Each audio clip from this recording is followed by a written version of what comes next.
व्यतिकरण लेसन के न्यूमेरिकल में आप पिछली क्लास तक 7 आज लगाना है, वैसे 6 नंबर न्यूमेरिकल तक हम लोग पिछली क्लास तक कर लिया था। इंटरफेरेंस लेसन में फॉर्मूले आपको सारे बताए जा चुके हैं।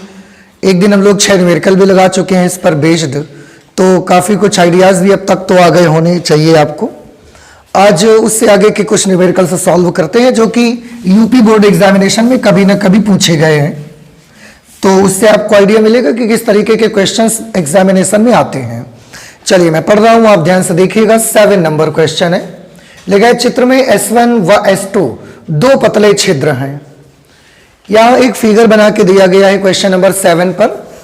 यहां दो रेखा छिद्र बने हैं, एक S1 है और दूसरा S2, जिसका मध्य बिंदु C है। इन दोनों का जो मिड पॉइंट है वो C के बराबर है।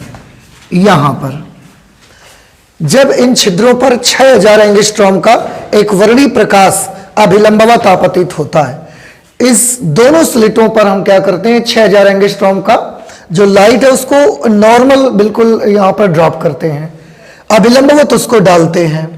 तो पर्दे के बिंदु P पर, पर्दे के बिंदु P पर द्वितीय अदीप्त फ्रिंज बनती है। पर्दा ये लगा हुआ है यहां पर, इसमें आप देख रहे हैं ये बिंदु P है। यहां पर द्वितीय अदीप्त फ्रिंज बनती है, सेकंड डार्क फ्रिंज, ये यहां पर बनती है। यदि OP is equal to 0.0036 D हो, यानी कि O से P तक का जो डिस्टेंस है बउआ, ये 0.0036 D के बराबर दिया जा रहा है। तो S1 व S2 के बीच की दूरी ज्ञात करिए। आपको S1 और S2 के बीच की दूरी ज्ञात करनी है। आपको याद है इंटरफेरेंस के जो यंग्स डबल स्लिट एक्सपेरिमेंट है, इसमें S1 और S2 के बीच की डिस्टेंस को स्मॉल d से प्रदर्शित किया जाता है। आपको स्मॉल d मालूम करना है, इसका मतलब है, ठीक है। तो सबसे पहले तो हम ये नोट करते हैं कि जो चीजें हमको दी गई हैं और उसके बाद हमने लाना क्या है उसको भी नोट करेंगे। सबसे पहले दिया कि जो लाइट हम लोग यूज कर रहे हैं वो 6000 एंगस्ट्रॉम तरंग दैर्ध्य वाली लाइट है।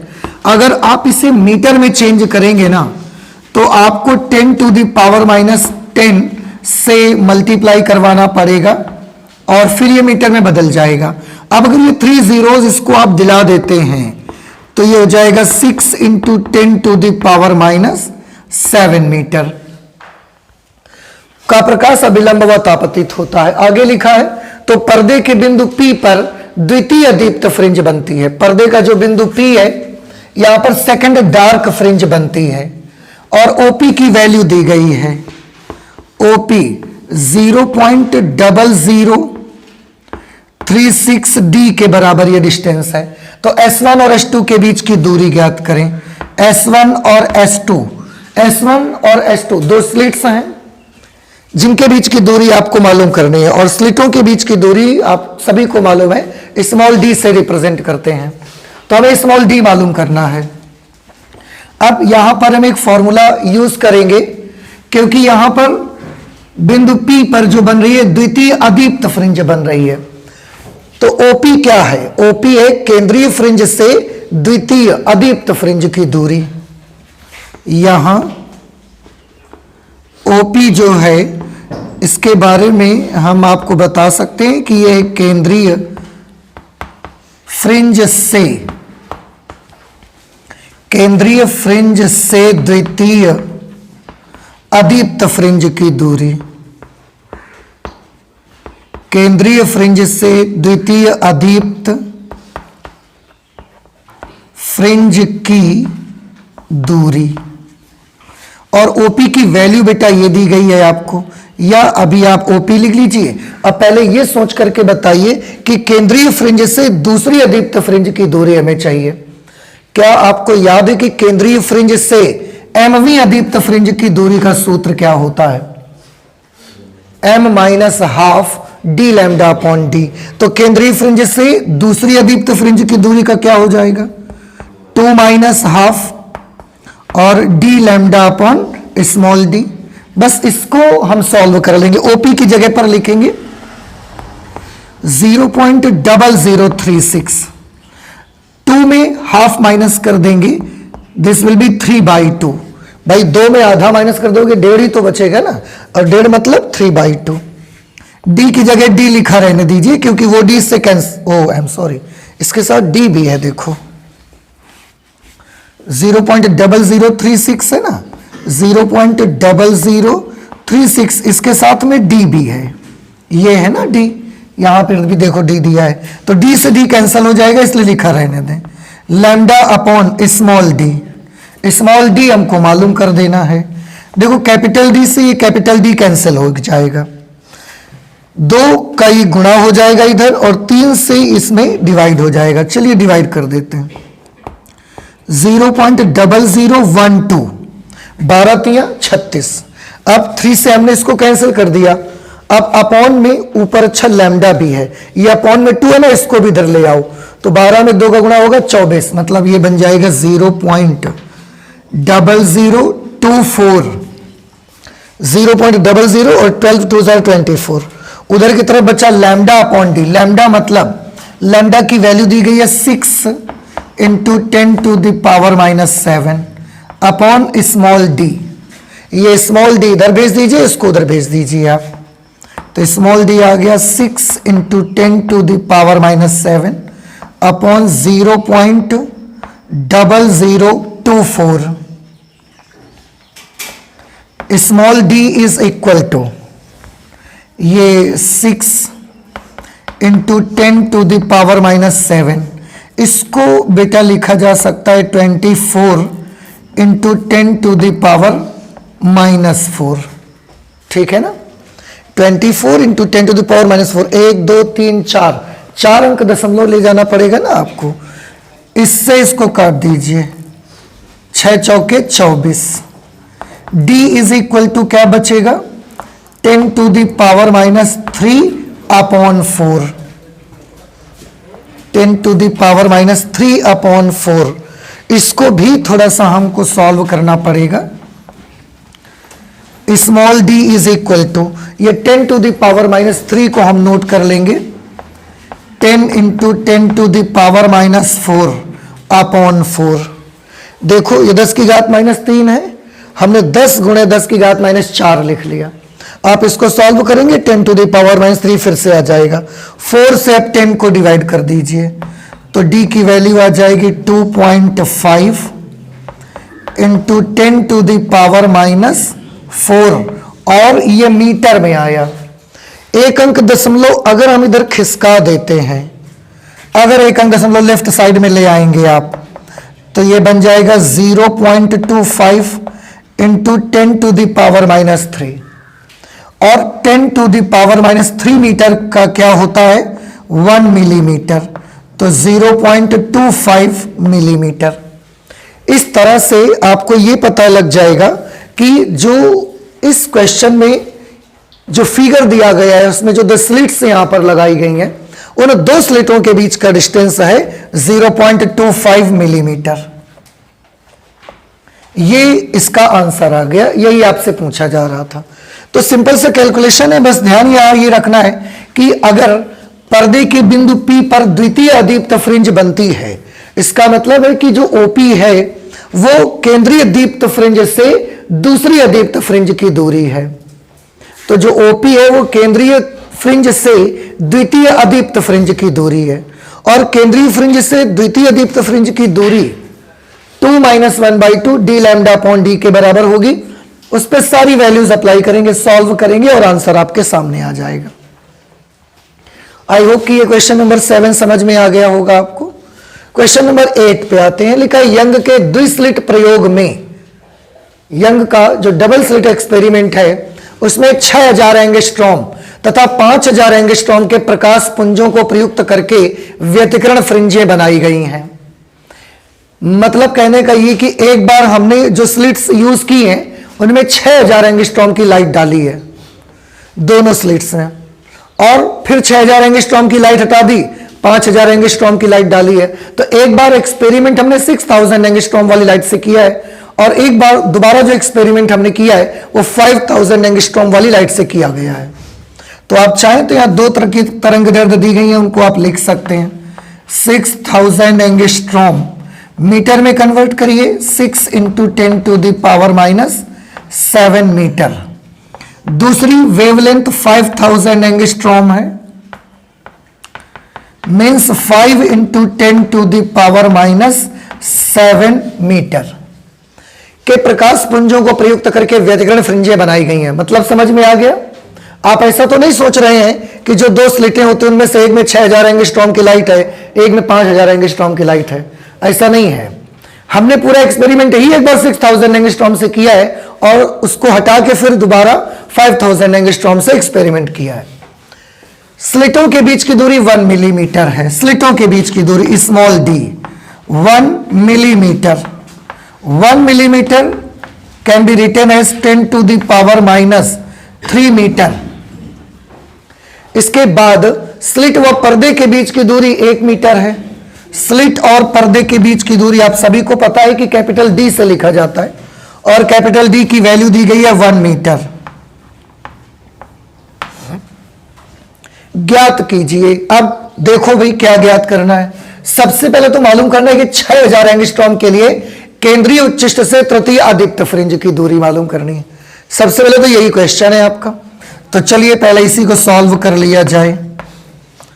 6000 एंगस्ट्रॉम के लिए, मतलब 6000 एंगस्ट्रॉम की जो लाइट है उसके लिए, मतलब जब 6000 एंगस्ट्रॉम की लाइट डाली होगी उस वक्त के बारे में पूछा गया कि उस वक्त केंद्रीय उच्चिष्ट से तीसरी अदीप्त फ्रिंज कितनी दूर बनी होगी, यह सवाल है। 6000 एंगस्ट्रॉम के लिए केंद्रीय उच्चिष्ट से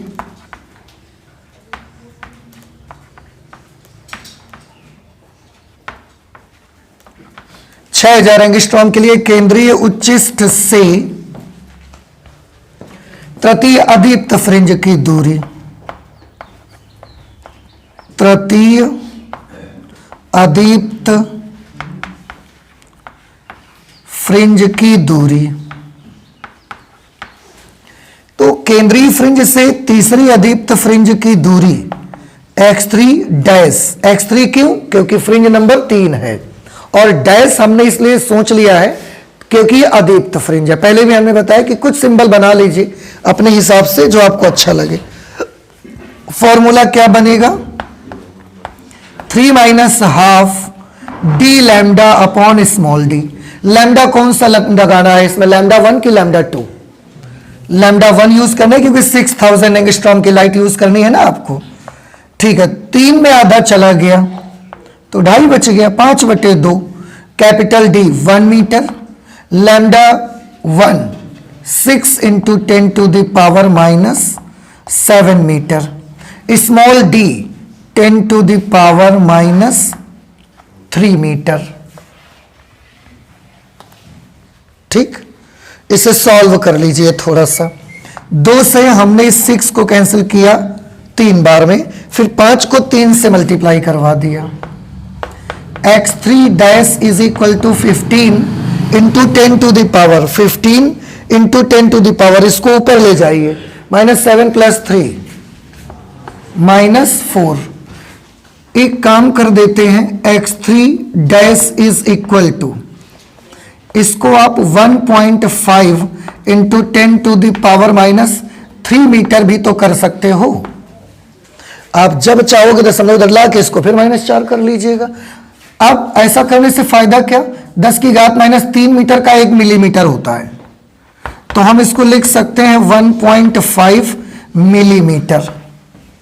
1.5 मिलीमीटर, इसका मतलब है जो केंद्रीय फ्रिंज से तीसरी अदीप्त फ्रिंज बन रही है ना, वो कितनी दूरी पर बनेगी? 1.5 मिलीमीटर दूरी पर बन जाएगी केंद्रीय फ्रिंज से तीसरी अदीप्त फ्रिंज। ठीक है, वो भी कौन सी लाइट का इस्तेमाल जब आप करेंगे? 6000 एंगस्ट्रॉम की लाइट का इस्तेमाल जब आप करेंगे। समझ आया आपको? अच्छा, यही 5000 एंगस्ट्रॉम वाली लाइट यूज करते तो उसकी वाली जो तीसरी अदीप्त बनती वो इससे कम दूरी पर बन जाती या वो इससे ज्यादा दूरी पर बनती जा करके?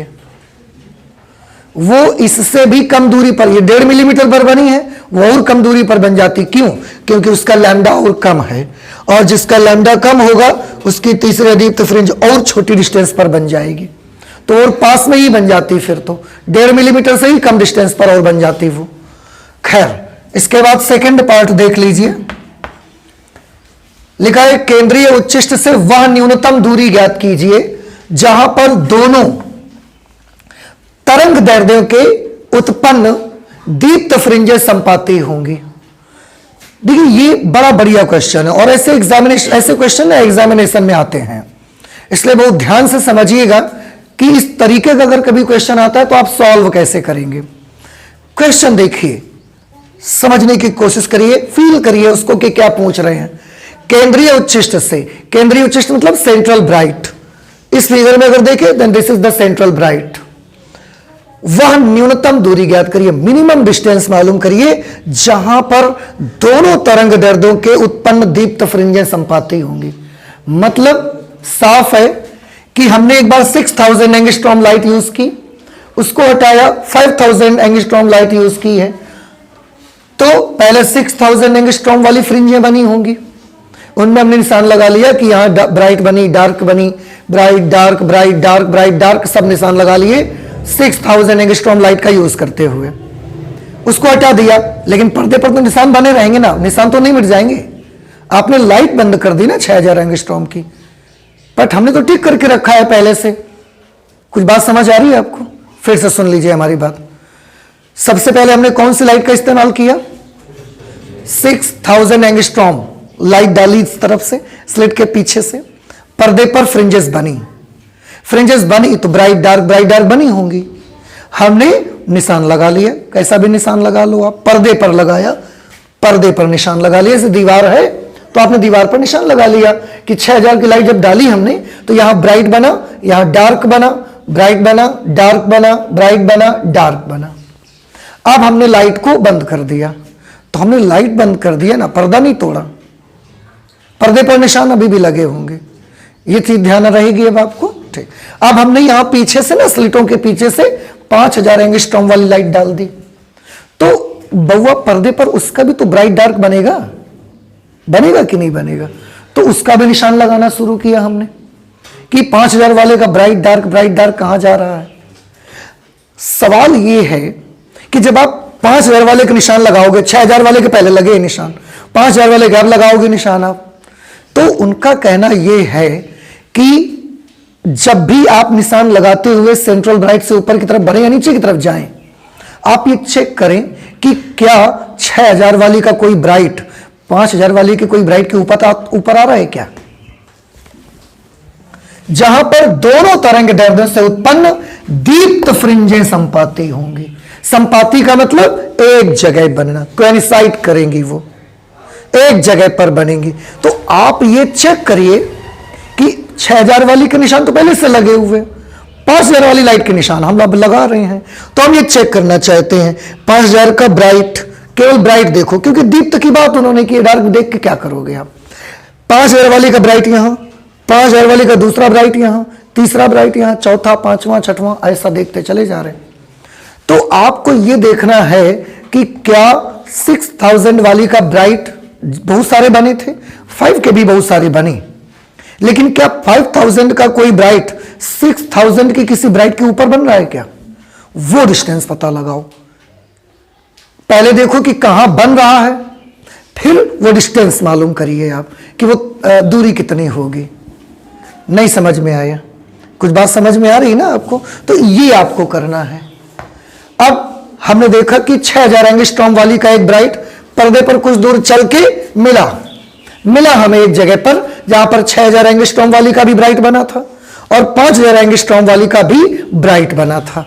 पर आप जानते हैं इसमें एक चीज छोटी सी आपको समझनी है कि 6000 एंगस्ट्रॉम लाइट का वेवलेंथ ज्यादा है तो इसकी फ्रिंज की चौड़ाई ज्यादा होगी, और 5000 एंगस्ट्रॉम लाइट की वेवलेंथ कम है तो उसकी फ्रिंज चौड़ाई कैसी होगी? छोटी। अगर 6000 वाली के एक फ्रिंज इतनी विड्थ है तो 5000 वाली की फ्रिंज विड्थ इतनी आएगी। तो ये तो इतनी दूर पर बनेंगी और ये इतनी दूर पर बनती चली जाएंगी। तो अगर इसकी अगर 10वीं फ्रिंज बनी जाके, तो वहां पर इसकी कौन सी बनेगी जाके? क्या 10वीं बनेगी? 10 से कम वाली बनेगी, 10 से ऊपर वाली बनेगी? 10 से भी बड़ी वाली बनेगी। क्यों? क्योंकि ये छोटी छोटी फ्रिंज बन रही हैं। तो अगर 6000 वाली की 10वीं यहां बन रही है तो 5000 वाली की 12वीं 15वीं बनेगी जाके।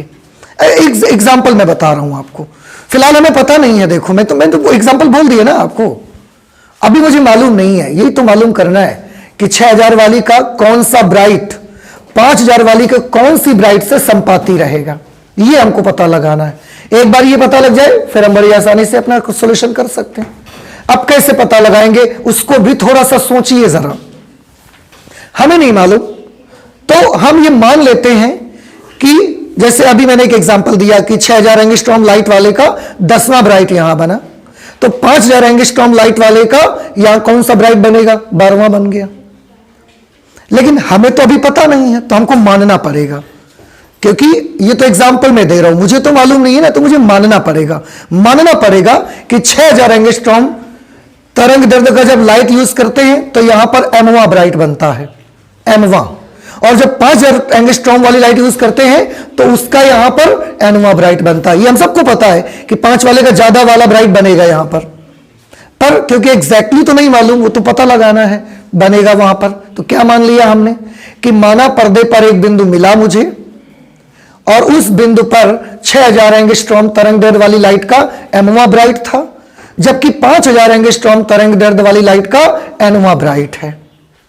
तो आप खुद सोचिए, थोड़ा सा मैं इसी में बताता हूं। अगर suppose that this is the point, यही वो पॉइंट है जहां पर 6000 एंगस्ट्रॉम वाली का एमवा ब्राइट बन रहा है और 5000 एंगस्ट्रॉम वाली का एनवा ब्राइट बन रहा है। एम और एन में से कौन सी वैल्यू बड़ी होगी? एन बड़ा होगा, ऑब्वियस सी चीज है।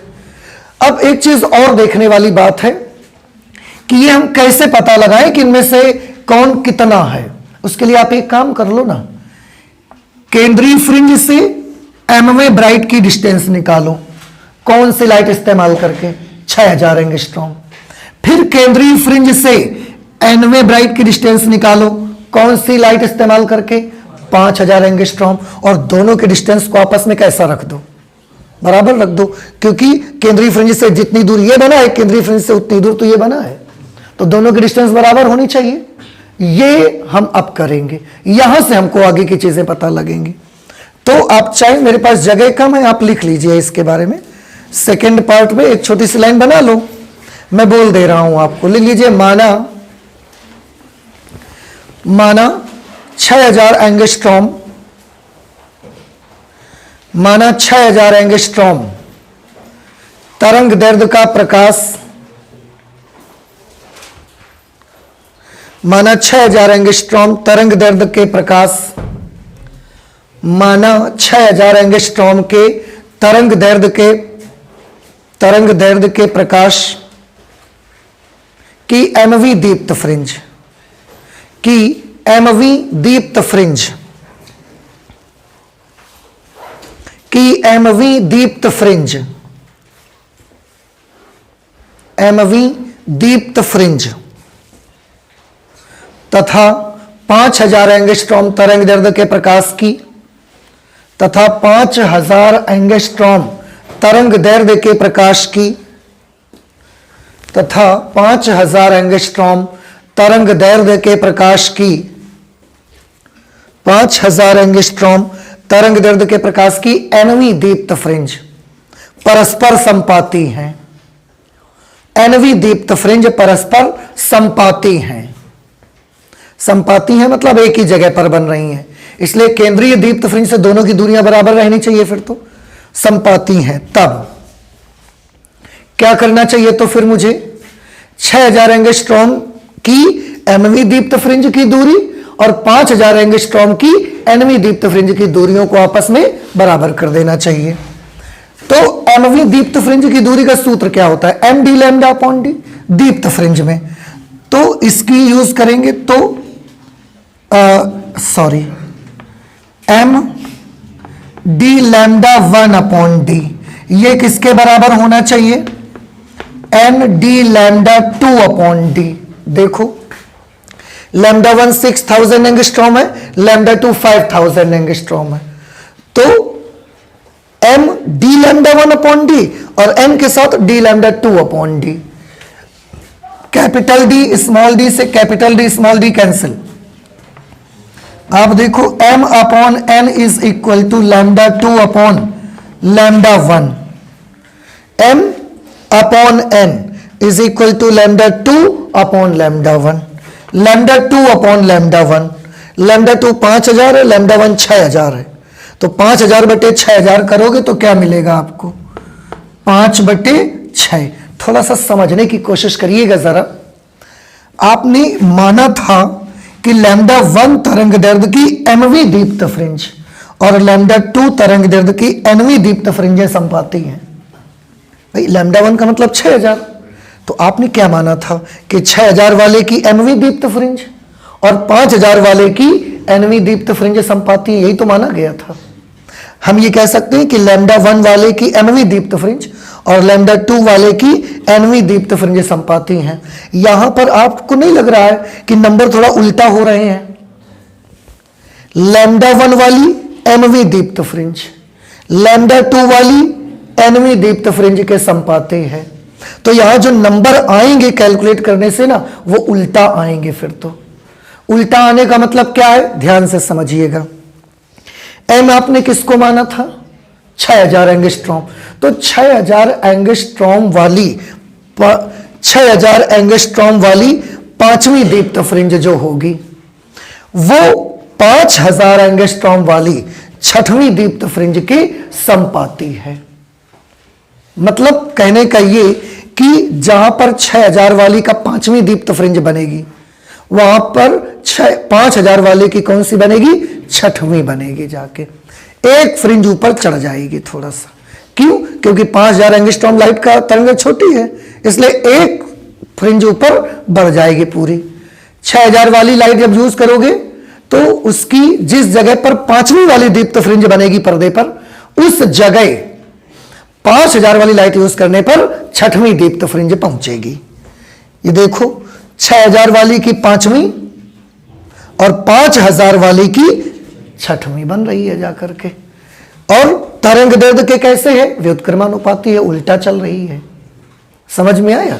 तो अब हमको एक बात समझ में आ गई कि यहां से यहां पर कौन सी फ्रिंज बन रही है। अगर हम आपसे पूछें कौन सी फ्रिंज यहां बन रही है तो आप मुझे क्या बताएंगे?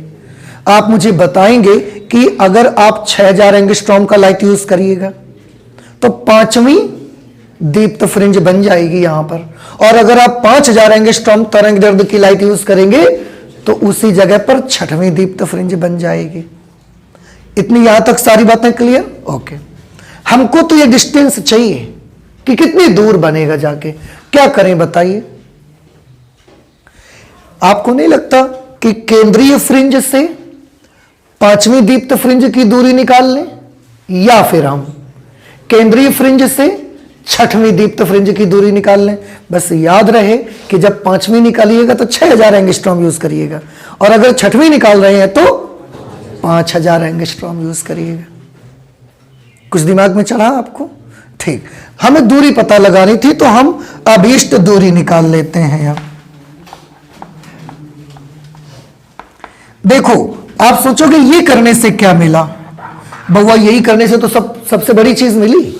यही करने से तो पता लगा कि उस पॉइंट पर 6000 एंगस्ट्रॉम की कौन सी फ्रिंज बन रही है, कौन से नंबर की दीप्त फ्रिंज बन रही है, और 5000 एंगस्ट्रॉम लाइट यूज करने से कौन सी दीप्त फ्रिंज बन रही है। ये पता लगा इस पार्ट से। और अब हम पता लगा लेंगे अभीष्ट दूरी, रिक्वायर्ड डिस्टेंस जो हमसे पूछी गई है। हम क्या करेंगे? 6000 एंगस्ट्रॉम की कौन सी दीप्त फ्रिंज निकाल लें? पांचवी। 6000 एंगस्ट्रॉम प्रकाश की 6000 एंगस्ट्रॉम की पांचवी दीप्त फ्रिंज की दूरी। अच्छा, केंद्रीय फ्रिंज से दीप्त फ्रिंज की दूरी कितनी होती है? उसके लिए सूत्र होता है m d lambda upon D, और पांचवी है इसलिए हम m की जगह पर क्या लिखना चाहिए मुझे? 5। और लैम्डा कौन सा लेना है? 6000 वाला। तो यहां पर हमने ले लिया 5। लैम्डा 6000 वाला है तो लैम्डा 1। अब सॉल्व कर लो भाई इसको।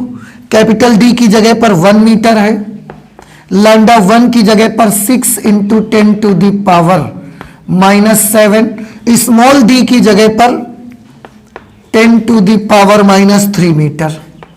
सॉल्व करिए, 5 छक्का 30 गुणे 10 की घात -4, 6 5 30, ये ऊपर गया +3 हो गया, -7 +3 -4 आ गया। एक अंक इसको दशमलव अगर आप इधर करेंगे तो ये कितना बन जाएगा, 10 टू द पावर -3 मीटर बन जाएगा। ठीक, और 10 की घात -3 मीटर क्या होता है, 1 मिलीमीटर होता है, तो ये 3 मिलीमीटर आ जाएगा। इसका मतलब ये हुआ कि केंद्रीय फ्रिंज से 3 मिलीमीटर, चाहे आप ऊपर की तरफ चलिए या केंद्रीय फ्रिंज से 3 मिलीमीटर नीचे की तरफ चलिए, आपको उन दोनों बिंदुओं पर 6000 एंगस्ट्रॉम वाली लाइट और 5000 एंगस्ट्रॉम वाली लाइट की दीप्त फ्रिंजें आपस में एक जगह पर मिलेंगे। बस फर्क यह होगा कि उस जगह पर 6000 एंगस्ट्रॉम वाली लाइट की 5वीं दीप्त फ्रिंज बनेगी, उसी जगह पर 5000 एंगस्ट्रॉम वाली लाइट की 6वीं दीप्त फ्रिंज बनेगी, पर दोनों की दीप्त फ्रिंजें एक जगह पर आएंगे। पहली कोइंसाइड नहीं करेंगी, दूसरी वाली नहीं करेंगे, तीसरी वाली नहीं करेंगी, चौथी भी नहीं करेंगी, 5वीं साथ बनेंगी, फिर आगे जाके पता नहीं कौन सी, फिर आगे जाकर अगर इसमें ऊपर नीचे 2 का गुणा करवा दो तो 6000 वाले की 10वीं बनेगी, उसी जगह पर 5000 वाले की 12वीं बनेगी दीप्त फ्रिंज। दीप्त की मैं बात कर रहा हूं केवल।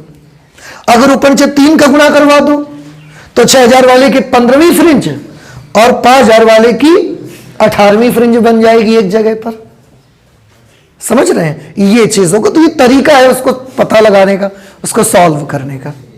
इस प्रकार का क्वेश्चन एग्जामिनेशन में पूछा जाता है, तो आप प्लीज इसे हल्के में मत लें, सॉल्व करना इसको सीखें, ठीक है ना।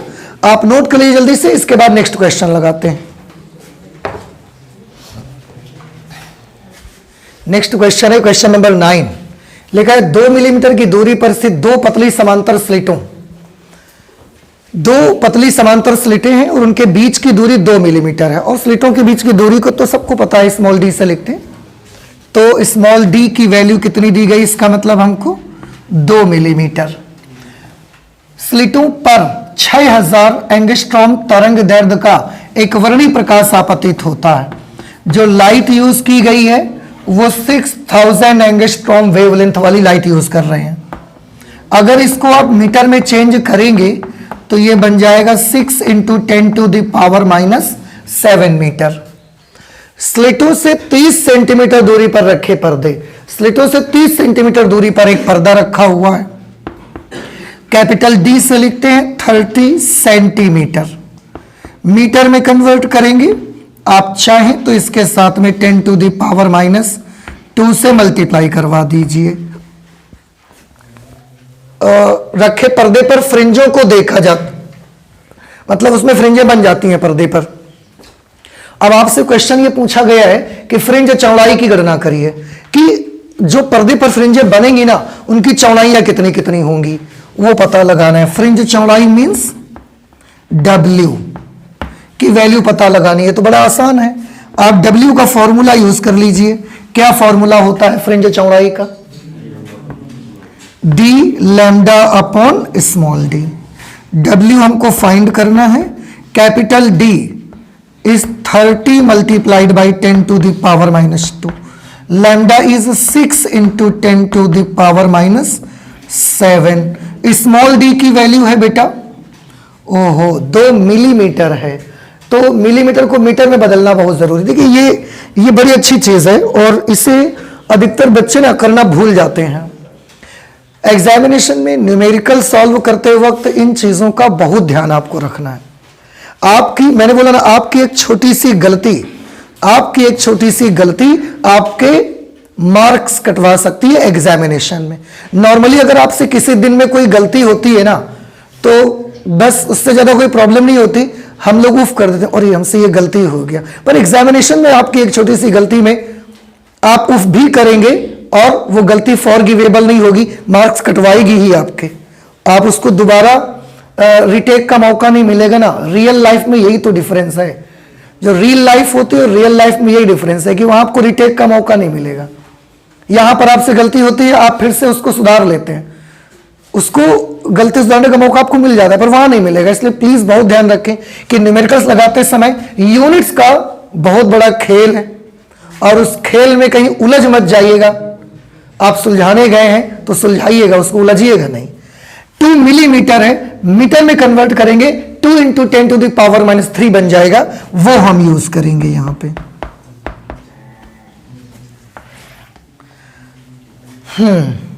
सॉल्व कर लीजिए बस। इसके बाद देखो 2 से हमने इसको काट दिया।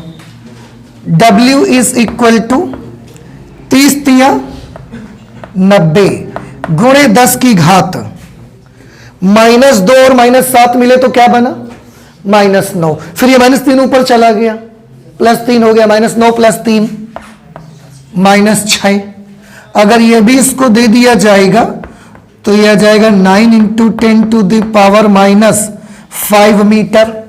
अगर और भी आप देखो ऐसा लिखते हैं ना, 9 multiplied by 10 to the power -5 metre, बातें कम समझ में आती हैं थोड़ा सा। अब और देखिए मिलीमीटर में कन्वर्ट करिए, 2 अंक दशमलव खिसका दीजिए इसका इधर, 0.09 multiplied by 10 to the power -3 metre. Now you all know very well that 10 to the power -3 meter is equal to 1 millimeter. Means we can write it 0.09 millimeter. अब बात ज्यादा समझ में आती है कि 9 मिलीमीटर के, देखिए सुन लीजिए, 9 मिलीमीटर के 100वें भाग के बराबर 9 मिलीमीटर समझते हैं। 10 मिलीमीटर का 1 सेंटीमीटर होता है, क्या होता है 1 centimetre is equal to 10 millimetre. अब 9 मिलीमीटर करीब करीब 1 सेंटीमीटर डिस्टेंस, और उसका 100वां भाग करिए, जितना पतला पोर्शन मिलेगा वो एक फ्रिंज की चौड़ाई के बराबर होगा। नहीं समझ में बात आ रही है आपको? आ गया? तो अब देखिए कितना, इसको जब हम बोलते थे तो हमको बातें कम समझ में आती थी, हमने मिलीमीटर में चेंज कर लिया, हमको एहसास हो रहा है कि कम से कम क्या डिस्टेंस आनी चाहिए। 9 मिलीमीटर स्केल में काउंट कर लीजिए और फिर सोचिए कि उसके 100 हिस्से कर दिए जाए, तो जो एक हिस्सा, एक पोर्शन आएगा ना, वो एक फ्रिंज की विड्थ के बराबर आएगा। इतनी पतली पतली विड्थ बनेगी, इतनी सकरी सकरी वो बनेगी, फ्रिंजेस बनेंगी। 10 नंबर क्वेश्चन है कि मैं, हालांकि इस टाइप का क्वेश्चन मैं पहले भी कर चुका हूं पिछली क्लास में, लेकिन मैं फिर से एक बार ऐसे क्वेश्चंस को दोबारा लाना चाहता हूं ताकि आपको याद है। मैं बताऊं आपको कि ये क्वेश्चन ऑप्शनल में भी पूछे जाते हैं, और उसके बाद के जो क्वेश्चन है ना, उसमें भी ये सवाल पूछे जा सकते हैं, और बच्चे यहां गलती कर देते हैं अधिकतर। इसलिए आप कंफ्यूज मत हो, देख लीजिए कि इसको कैसे लगाते हैं। सवाल लिखा है, समान आवृत्ति वाली 2 तरंगों के आयामों का अनुपात 4:9 है। समान आवृत्ति की मतलब फ्रीक्वेंसी कैसी है उनकी, सेम है, ठीक है।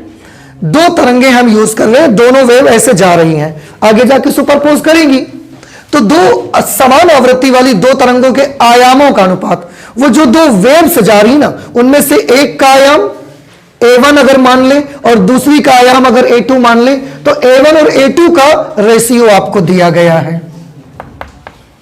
A1:A2 is equal to 4:9। इनके अध्यारोपण से मतलब इन्होंने सुपरपोज किया। उत्पन्न परिणामी तरंग की अधिकतम व न्यूनतम तीव्रताओं का अनुपात पता लगाइए। अधिकतम व न्यूनतम तीव्रताओं का हमको अनुपात पता लगाना है, तो बताएं कैसे मालूम कर सकते हैं अधिकतम और न्यूनतम तीव्रताओं का अनुपात? है कोई फॉर्मूला आपके पास? इसको देखकर हमें after superposition maximum intensity and minimum intensity, इनके बीच का रेशियो मालूम करना है। Do you have any formula by which you can find I maximum is to I minimum? बताएं। हाँ, I max upon I min is equal to A1 plus A2 upon A1 difference A2 और square. याद आ गया होगा आपको फिलहाल तो। I maximum upon I minimum is equal to A1 plus A2, 4 + 9 13 A1 difference है 2, 9 और 4 का डिफरेंस क्या आएगा 5 square I maximum upon I minimum is equal to 169 upon 25। पर्दे पर महत्तम तीव्रता और न्यूनतम तीव्रताओं के बीच का अनुपात 169 अनुपात 25 का अनुपात मिलेगा। 169:25 का रेशियो आपको मिलेगा लगभग। ध्यान रखिए, इस प्रकार के क्वेश्चन मैंने बोला कि ऑप्शनल में भी आते हैं, ऐसा नहीं है कोई बड़ा सवाल नहीं होता, ऑप्शनल में भी आते हैं और उसके बाद वाले जो क्वेश्चन है उनमें भी आ सकते हैं, इसलिए बहुत याद रखें भाई। ठीक है, आप इसे नोट कर लीजिए, अगला क्वेश्चन करते हैं फिर। ठीक,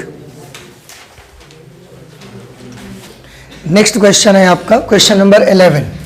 लिखा है समान आवृत्ति की दो तरंगों की तीव्रताओं का अनुपात 1:9 है। फिर से वही समान आवृत्ति की दो तरंगे हैं, दो तरंगे ऐसे जा रही हैं, इन दोनों की तीव्रताओं का अनुपात, अगर इसका I1 तीव्रता इसकी I2 है तो दोनों की तीव्रताओं का अनुपात 1:9 दिया गया है।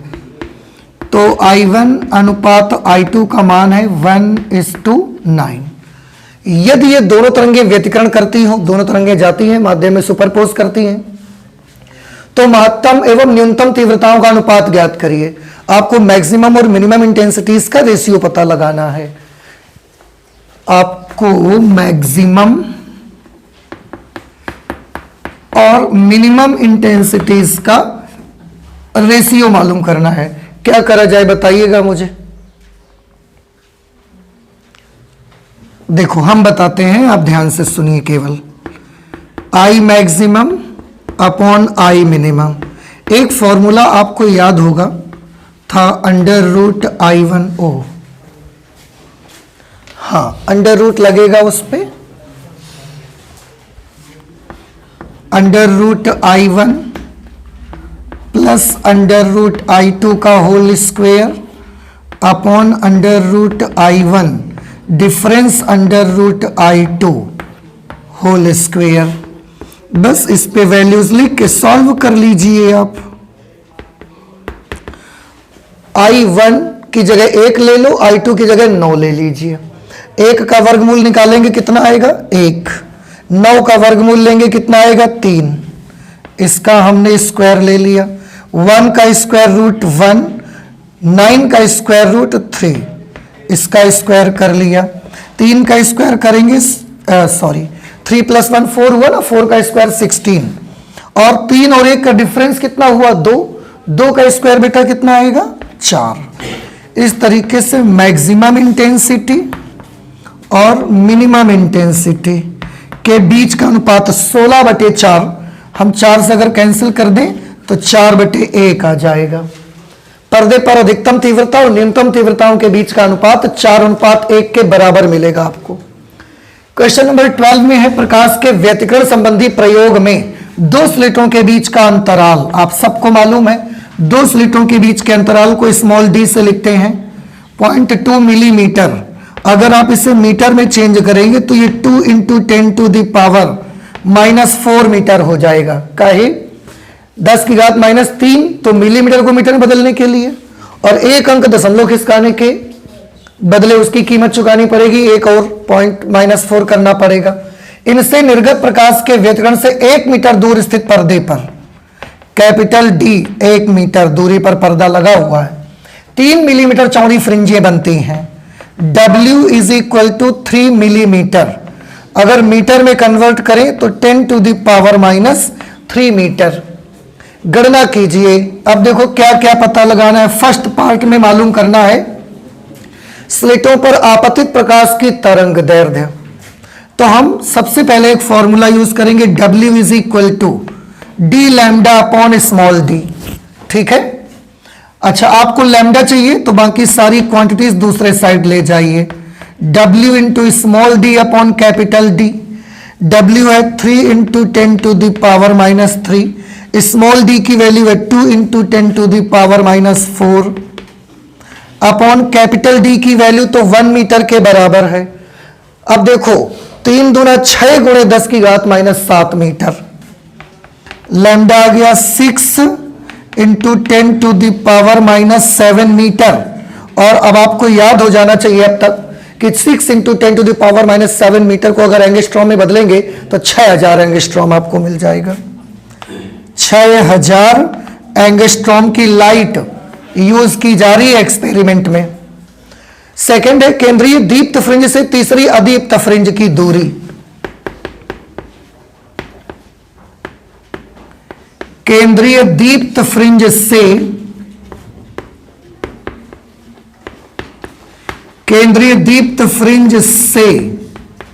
तीसरी अदीप्त फ्रिंज की दूरी। तीसरी अदीप्त फ्रिंज की दूरी, इसके लिए हमने पहले भी सिंबल बना दिया है x3 डैश। क्या लगाएंगे फॉर्मूला 3 - 1/2। उसके बाद क्या लिखते हैं d लैम्डा अपॉन डी, और d लैम्डा अपॉन डी तो w होता है, तो उसकी जगह पर सीधे w ना लिख दिया जाए। नहीं समझ में आई बात? अब 3 में से आधा चला जाएगा तो 5/2 तो ये बचेगा, और w की वैल्यू कितनी है 3 मिलीमीटर। हम सीधे 3 मिलीमीटर में ही यूज कर लेंगे।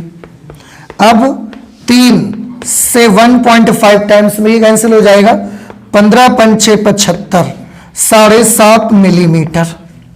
इसका मतलब केंद्रीय दीप्त फ्रिंज से जो तीसरी अदीप्त फ्रिंज होगी वो 7.5 मिलीमीटर डिस्टेंस पर पाई जाएगी। समझ आ रहे हैं आपको? तो इस तरीके से इंटरफेरेंस के आज तक हम लोगों ने 12 न्यूमेरिकल अभी तक सॉल्व किए हैं, और सॉल्व करेंगे 1-2 दिन, और इसके बाद आगे बढ़ जाएंगे। मुझे लग रहा है कि आप समझ रहे हैं ये न्यूमेरिकल। क्या मुझे ठीक लग रहा है? ओके, तो आप प्लीज इसे नोट कर लीजिएगा। आगे और भी न्यूमेरिकल हम सॉल्व करेंगे, लेकिन अगली क्लास पर सॉल्व करेंगे। ठीक है, तो चलते हैं, मिलते हैं अगली क्लास में। Thank you.